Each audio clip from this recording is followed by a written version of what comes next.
Samsung a peur de ce smartphone et je les comprends, ils ont vraiment raison. On se parle aujourd'hui de ce smartphone-là. C'est le Motorola, c'est le Razr 50 Ultra. Pourquoi? Parce qu'il est très proche du Samsung Galaxy Z Flip 5, Z Flip 6 qui vient de sortir et surtout, il a un écran qui est beaucoup plus grand à l'extérieur. Alors regardez, si vous prenez d'un côté le Razr 50 Ultra et que vous prenez de l'autre côté le Samsung Galaxy Z Flip 6, vous allez voir que ces deux smartphones se plient au format flip et pour autant, il y en a un qui a un écran qui est plus grand à l'extérieur, plus grand que la génération précédente. Le Motorola Razr 40 Ultra que je vous ai présenté l'année dernière avait déjà un écran qui était plus grand que le Samsung Galaxy Z Flip 5, également de l'année dernière. On reprend à peu près la même forme Samsung. Vous avez un écran externe ici qui est bien, que j'aime bien, que je trouve intéressant, mais qui par contre, vous voyez, va être un petit peu rogné sur le côté en haut à gauche. Il ne prend pas l'intégralité de votre écran. Quasiment, en tout cas, il englobe le bloc photo, ce que Samsung ne fait pas. Et cette année, Motorola est allé encore plus loin. Parce que lorsqu'on prend un smartphone qui se plie comme ça, on veut deux choses. La première, c'est que ça rentre très facilement dans votre poche. Ici, j'ai une poche, je le mets dedans, ça prend pas trop de place, ça me rend heureux et ça, c'est bien. C'est le premier point. Et le deuxième point, on veut pouvoir utiliser son écran externe sans s'embêter. On veut pouvoir naviguer, on veut pouvoir utiliser énormément d'applications, pouvoir écouter de la musique sans s'embêter. Là, je vais avoir mon calendrier avec énormément de rappels, la météo. Attention, on peut bien évidemment utiliser très facilement l'écran externe du Samsung Galaxy Z Flip 6, comme on pouvait utiliser très facilement celui du Samsung Galaxy Z Flip 5, sauf que vous voyez, la taille de l'écran externe est un peu plus petite à utiliser, mais je trouve ça plutôt dommage que Samsung ne vienne pas utiliser plus de surface utile sur sa face avant que ce que nous propose ici Motorola. Regardez, vous voyez les deux, il est évident ici qu'entre les deux, c'est Motorola qui gagne à plat de couture. Motorola a augmenté encore la taille de son écran externe, puisque l'année dernière, il faisait 3,6 pouces et que cette année, il fait 4 pouces. Me direz-vous, la différence n'est pas énorme entre 3,6 pouces et 4 pouces, c'est 0,4 pouces de différence. Pour autant, ils viennent totalement optimiser la surface d'affichage. Alors attention, on s'arrête là. Pourquoi? Parce qu'en fait, ce qui va devoir guider votre choix pour aller soit sur un smartphone, soit sur l'autre, il y a plusieurs critères. Il va bien évidemment y avoir la taille de l'écran extérieur, la taille de l'écran intérieur, mais également la charnière, parce que la charnière, c'est aussi un élément qui est quand même extrêmement important. Je voudrais qu'on se concentre 2 secondes sur cet écran externe. Pourquoi? Parce qu'un écran externe, on veut pouvoir l'utiliser très facilement sans s'embêter. Il y a un truc, moi, qui me surprend. Regardez, vous le voyez probablement avec la caméra. Ici, je vais avoir un petit effet flicker sur le Galaxy Z Flip 6, que j'avais déjà sur le Galaxy Z Flip 5 et que je n'ai pas ici sur le smartphone de Motorola. Je me pose la question, et j'ai pas la réponse tout de suite, je me questionne quand même en me disant, est-ce que en l'utilisant longtemps, ça ne risque pas de me fatiguer les yeux d'avoir cet effet flicker? Normalement, c'est le cas. Motorola a fait un truc qui est assez intéressant, c'est qu'ils ont mis un écran LTPO à l'avant, c'est du POLED, d'ALPOLED. On a un taux de rafraîchissement qui va de 1 jusqu'à 165 Hz. Tandis que Samsung, et je vérifie sur mes notes, hein, Samsung m'a donné absolument aucune information ici. Samsung m'a dit qu'ils avaient un écran interne de 1 à 120 Hz, c'est très bien. Mais sur l'écran externe, je vois uniquement que c'est un écran de 3,4 pouces et je n'ai absolument rien sur le taux de rafraîchissement. Je vais donc considérer ici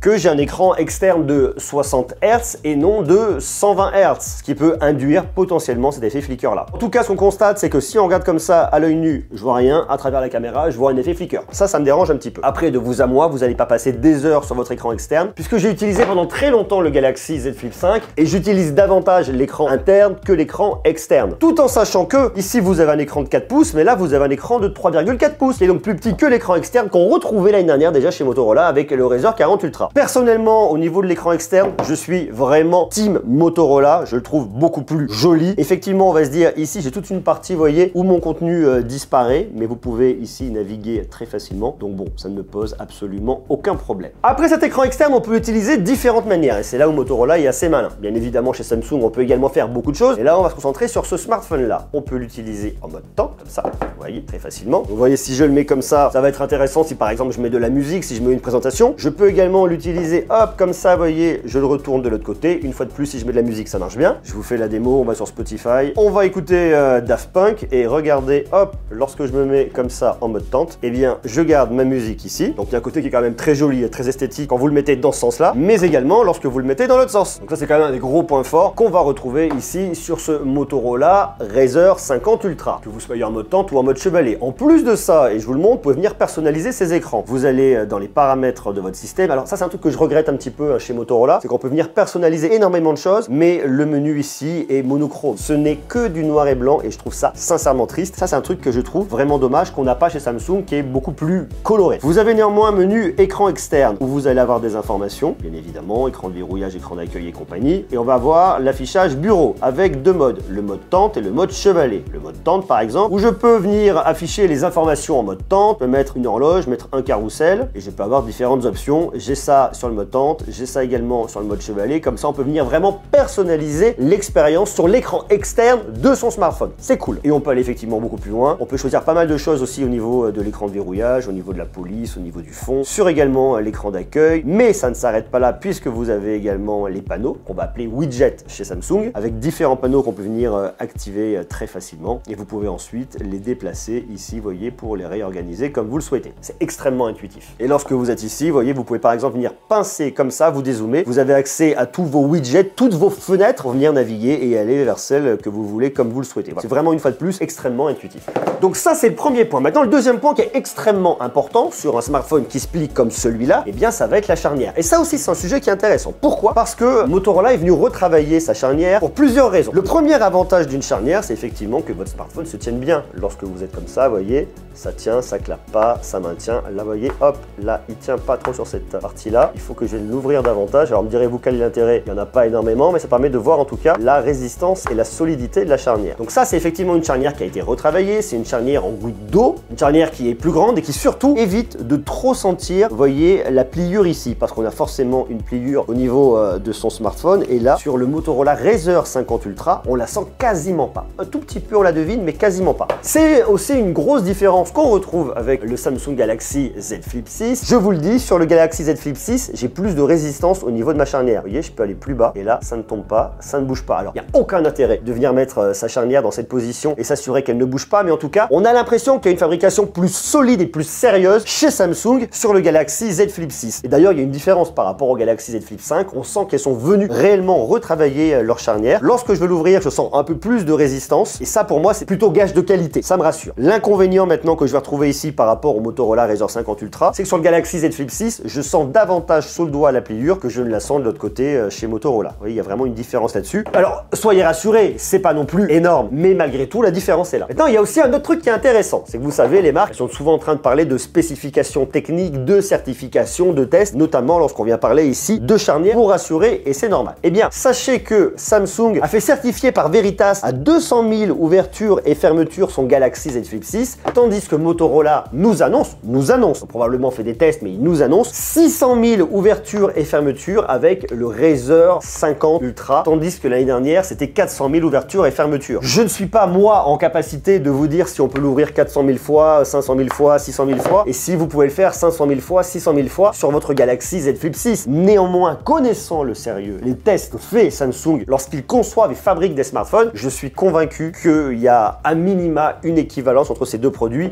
si ce n'est en tout cas un nombre de fois supérieur, même s'il n'est certifié par Veritas que 200 000 ouvertures et fermetures, ce qui, de vous à moi, est déjà extrêmement bien. Pourquoi? Parce que si on considère que vous allez utiliser votre smartphone pendant 5 ans, allez, 200 000 divisé par 5 ans, ça vous fait quand même 40 000 ouvertures par an. Ça veut dire que par année, vous avez 365 jours. Donc on va diviser par 365. Ça veut donc dire que vous êtes déjà à 109 ouvertures et fermetures par jour. Donc la certification des 200 000, vous n'avez aucun problème. Est-ce que vous allez ouvrir votre smartphone plus de 100 fois par jour? Peut-être. Dans les cas les plus extrêmes, il y a forcément des jours où vous allez beaucoup moins les ouvrir. Donc dans tous les cas, vous aurez une moyenne à peut-être 50 ouvertures par jour. Et c'est largement suffisant. Donc le fait que vous ayez 600 000 versus 200 000, pour moi, ça ne change absolument rien. D'autant plus que cette année, eh bien, on a des certifications sur ces smartphones. Sur le Motorola Razr 50 Ultra, on a une certification IPX8. Et sur le Galaxy Z Flip 6, on a une certification IP48. Alors regardez, pour comprendre ce que ça veut dire. IP, c'est l'indice de protection. Ok, ça va bien. Je vais ensuite vous montrer. Le premier chiffre que vous avez après le IP, c'est ici chez Samsung le 4. Vous n'en avez pas chez Motorola. Vous voyez, ça indique le niveau de protection contre la pénétration des corps solides et étrangers dans les contacts. C'est donc la poussière, les objets qui pourraient potentiellement rentrer dans votre smartphone. IP4, ça veut dire que ça protège contre les corps solides supérieurs à 1 mm. C'est donc des outils fins, des clous et des trombones. Vous êtes donc sûr que sur votre Samsung Galaxy Z Flip 6, vous n'allez pas avoir de clous et de trombones qui va rentrer à l'intérieur. Par contre, ça n'est pas certifié ici sur le Motorola Razr 50 Ultra. Ensuite, le deuxième chiffre indique le niveau de protection contre la pénétration de liquide. Et ici, dans les deux cas, c'est la même chose. Ce sont des matériels submergés dans des conditions spécifiées et garanties par le fabricant, gna gna gna. Bref, en gros, vous n'allez pas immerger votre smartphone, que ce soit l'un ou l'autre, dans de l'eau jusqu'à 1 mètre. Néanmoins, s'il pleut, néanmoins, s'il y a un verre qui se renverse dessus, vous êtes sûr que votre smartphone n'aura pas de problème. Voilà ce que ça vient certifier. On a vu l'écran externe, on a vu la charnière. Maintenant, il y a aussi un élément élément qui est extrêmement important et là où on passera, je pense, le plus de temps, c'est l'écran interne. Et alors regardez, chez Motorola, on a un grand écran de 6,9 pouces, très grand écran, très bel écran d'ALP OLED, avec un taux de rafraîchissement qui va jusqu'à 165 Hz, un ratio 22/9. Pour regarder des films, ça conviendra. Certification HDR10+, ok, tout va bien. Cette dalle est belle, elle est efficace, elle est très lumineuse. Là, ça sert à rien de la mettre à fond, sans quoi vous ne verrez plus rien dans la vidéo. Vous pouvez venir modifier vos couleurs, il y a plein d'options, comme ce qu'on attend d'un smartphone premium. Le taux de rafraîchissement qui ici est sur élevé, qui va donc aller jusqu'à 165 Hz. Sinon, vous pouvez le laisser en 60 Hz. Vous le laissez gérer ça intelligemment, ça ira parfaitement bien. Pas mal de petites options. Tandis que chez Samsung, vous avez également un très grand écran qui a un taux de rafraîchissement qui va jusqu'à 120 Hz.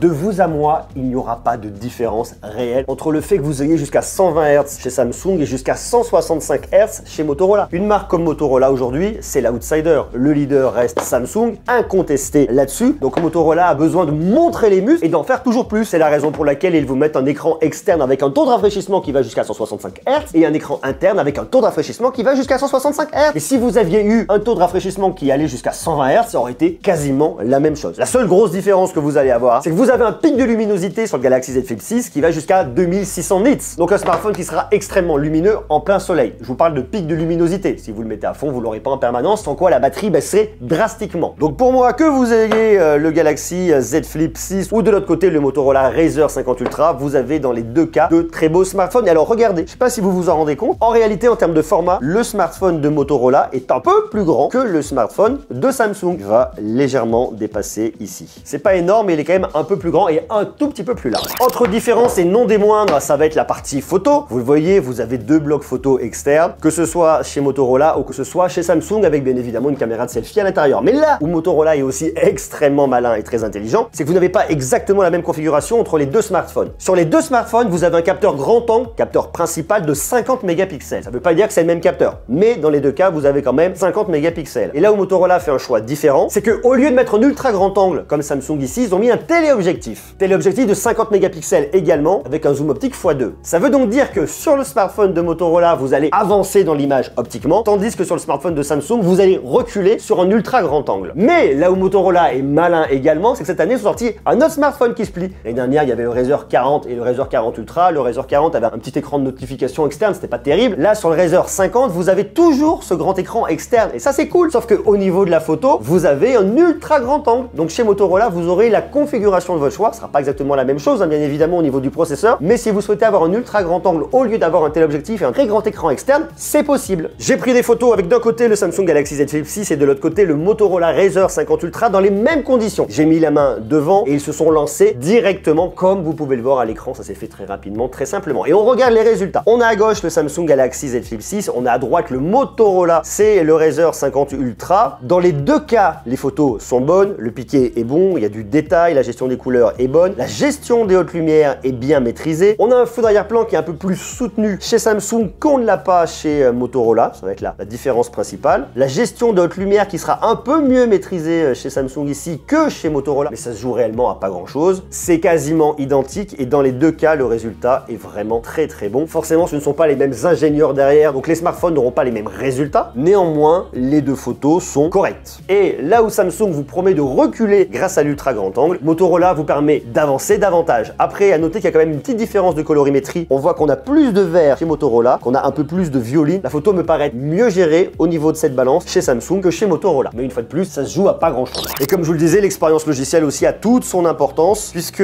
chez Samsung, je trouve ça quand même plus agréable, moins austère. Chez Motorola, c'est tout de suite un peu plus froid. Regardez le menu, il n'y a pas de couleur. Chez Samsung, il y a des couleurs, c'est vraiment noir et blanc. Ça, c'est quand même relativement dommage. Et lorsque je vais ensuite, par exemple, dans les menus de l'écran externe, ici, écran externe, bon, chez Motorola, ici, ça va bien, mais il faut quand même rentrer dans les menus pour que ce soit plus accueillant que chez Samsung, ça l'est tout de suite davantage directement. Et il y a des paramètres au niveau des gestes qui sont intéressants chez Motorola, notamment le glisser sur marche arrêt. Je viens glisser ici, ça m'ouvre un menu. Vachement pratique. Il y a plein de petites options qui sont assez malines. Ici, on peut vraiment venir en profondeur. Donc l'expérience chez Motorola aussi est vraiment très bien réussie. Quel smartphone je vais acheter? Je vais vous donner des éléments de réflexion par rapport à ça. La première grosse différence qui, moi, me ferait aller davantage tout de suite sur le Galaxy Z Flip 6, parce que ces smartphones coûtent exactement le même prix, 1199 €. C'est toute l'intelligence artificielle embarquée. Alors, il y en a de l'intelligence artificielle embarquée chez Motorola, mais il n'y en a pas autant que ce qu'on retrouve ici chez Samsung. Avec Galaxy Eye, vous avez de la traduction instantanée sur vos appels téléphoniques, sur votre application ici, mais en plus de ça, vous l'avez également sur WhatsApp, sur Signal, sur Messenger. C'est quand même super bien. Vous avez une fonction interprète, vous avez également de la traduction en mode écoute. Il y a également l'assistant message qui vous apportera des suggestions de réponses en venant analyser le contexte de vos conversations. Il y a également de la rédaction générative, il y a de la reformulation, traduira également le texte dans des images. Vous avez Entouré pour chercher qui va encore plus loin cette fois-ci et qui reconnaîtra les QR codes. Vous avez Gemini. Gemini, on le retrouve bien évidemment chez Motorola. Il y a beaucoup d'assistants aussi au niveau des notes, sur de la photo, sur de la suggestion de retouches, sur de la génération de fond d'écran, sur de la suggestion de personnalisation. Samsung va quand même vraiment loin ici au niveau de l'intelligence artificielle. Motorola, alors regardez, je le prends dans mon petit carnet parce que j'ai été voir les équipes de Motorola, je les ai écoutées et il y a plein de choses très intéressantes également au niveau de l'intelligence artificielle chez Motorola avec Moto AI, mais ils vont moins loin que ce que propose Samsung. En tout cas, tout de suite, peut-être que ça se développera dans les mois à venir, très probablement d'ailleurs, mais pour l'instant, c'est pas le cas. Vous allez avoir notamment la combinaison de plusieurs photos pour avoir une seule et même photo. Ça, c'est les fonctionnalités normalement HDR qu'on peut retrouver un peu classiquement. Bon, ok, ici, ils le mettent en avant. Il y a de la smart stabilisation, il y a un autofocus tracking, il y a pas mal de choses au niveau de la photo. Bon, ok. Au niveau de la création, on peut venir synchroniser son fond d'écran avec sa tenue. Ça, je vous l'avais déjà montré en début d'année lorsqu'il présentait un concept de smartphone qui s'enroule autour du poignet. C'est assez rigolo aussi, mais en termes d'usage, c'est pas non plus extraordinaire. Avec Google Photos, on peut avoir le Magic Editor. Alors là, il y a un truc un petit peu bizarre, c'est qu'ils nous disent qu'on peut venir personnaliser une photo toutes les 10 photos. Donc vous voyez, ça va quand même un peu moins loin que ce qu'on a ici chez Samsung. Il y a l'assistant personnel avec Gemini que j'adore et qui franchement est vraiment bien. Et en plus de ça, vous le retrouvez directement ici. Donc là, c'est quand même super bien. Vous pouvez lui poser toutes les questions que vous voulez à Gemini. Ça fonctionne. Ok. Pour moi, c'est vraiment un très gros point fort ici. Et puis après, c'est à peu près tout. Alors effectivement, il y a Google One qui est gratuit pendant 3 mois, plus de Tera de stockage, mais pendant 3 mois uniquement. Donc c'est vrai qu'aujourd'hui, en termes d'intelligence artificielle, c'est Samsung qui va le plus loin avec Galaxy AI. Et là, ils sont totalement imbattables. Ils se basent en plus sur Gemini Nano de Google. C'est la même chose chez Motorola, mais il y a en plus de l'intelligence artificielle embarquée. Alors, dans les deux cas, vous avez un processeur qui permet d'avoir de l'intelligence artificielle, mais Samsung va plus loin puisqu'ils ont le Snapdragon 8 Gen 3 qui est vraiment conçu pour l'intelligence artificielle, tandis que Motorola a la version un peu plus light, c'est le Snapdragon 8S Gen 3. Dans les deux cas, vous avez 12 Go de RAM, ça marche bien, c'est ok. Donc, si vous voulez un smartphone qui est vraiment basé sur l'intelligence artificielle, vous allez sur celui-là, le Galaxy Z Flip 6. Si maintenant pour vous le plus important c'est l'écran externe, d'avoir un très grand écran, le plus grand sur un smartphone format flip, et bien vous allez les yeux fermés sur le Motorola Razr 50 Ultra. Le tarif est le même entre les deux produits. C'est vrai que moi à choisir, je préfère à quelques petits points de détail quand même le Samsung Galaxy Z Flip 6. Je préfère néanmoins l'écran du Motorola Razr 50 Ultra pour avoir une combinaison des deux. Vous voyez, hop là, on les combine, ça m'irait. Malheureusement, c'est pas possible. Donc dans l'absolu, j'irai davantage sur le Galaxy Z Flip 6 pour tout ce que je vous ai décrit. La photo sera un peu meilleure, l'IA est embarquée, l'expérience logicielle est un petit peu plus sexy, mais j'adore profondément et réellement ici le Motorola Razr 50 Ultra. D'ailleurs, dites-moi vous lequel vous préférez. Qu'est-ce qui est le plus important pour vous? Marquez-moi ça juste en bas. Et puisque je vous parle de smartphones qui se plient, puisque je vous parle d'innovation, je vous présente ici pas moins de 9 smartphones extrêmement innovants début 2024. Allez voir cette vidéo parce que franchement, elle vaut le détour.